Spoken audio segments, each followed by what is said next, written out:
for people from outside to be able to do. About Gaza, I just want to say it is still, it's a concentration camp. Don't know if any of you have been there, ever. No. It's a concentration camp. More than 2 million people living in, I think, 170 square kilometers. 170 square kilometers under horrible conditions. It's a time bomb. At some point, it's going to explode. That is the message that we're trying to get out to the international community. West Bank, there are people here who know better than we do. But the situation is going backwards because of the settlements. Now, let me stop there and say, what the question is, what is the solution? And quite frankly, there is no solution. The two-state solution, which is the only option, is not working because it's not practically implemented. As long as the settlements of the occupation carries on, it is not the solution. One state is also not the solution, because who is going to govern if it's one state? So it's a terrible situation. Now I have to say this. When you ask what could be learned from the South African experience with regard to Israel-Palestine, there's one huge, obvious difference. In South Africa, we had one land, one country, to resolve the problem.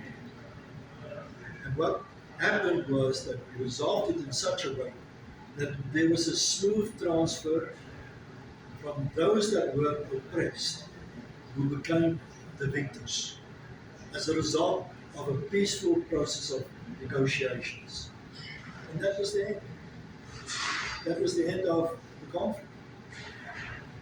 Can you see that ever happen in Israel-Palestine? And that's the problem of this country too.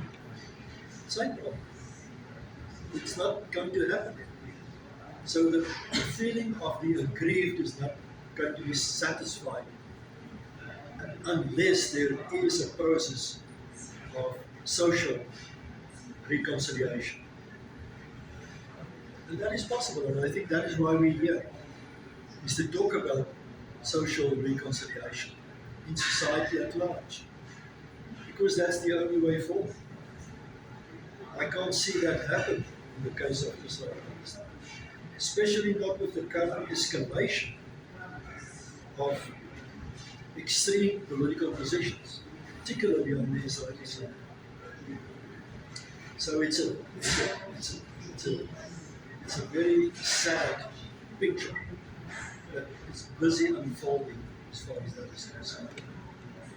Let me just add one point to what Mohammed has said. You know, we had 300 years of conflict in South Africa. And it literally started when the first white settlers arrived from Europe in Africa. More or less, or a little bit after they arrived here. The first people in my family tree, in other words, my ancestors arrived in South Africa in 1690 from Germany. That is how long it goes back. But they were there and they accepted their being part of that land. Like Mohammed has said. In the end, after 300 years, we came to peace. And we still stayed in the country because we love the country.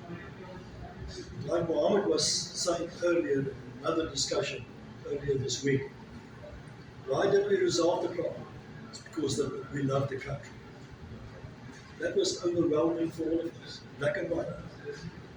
And if you have that dominant factor in your society in the US, then I would think love can actually produce the result. If all, or the majority at least, of the population think that Israel Palestine is a different case.